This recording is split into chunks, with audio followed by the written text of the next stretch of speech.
குழந்தை போல நடப்பதென்ன சுவாமி மலையிலே, தீ கொழுந்து போல சிவப்பதென்ன திருச்செந்தூரிலே. குழந்தை வேலன கொஞ்சி விளையாடலாம், கோபக்கார குமரன எப்படித்தான் ஆடலாம்.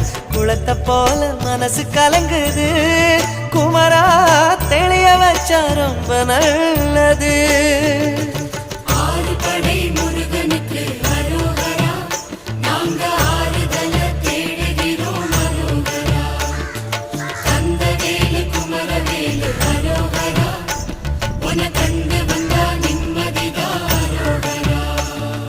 பழனியிலே சந்நியாசி, தணிகையிலே சம்சாரி, ஓம் கணக்கு புரியலையே முருகா, ஓம் கணக்கு புரியலையே முருகா.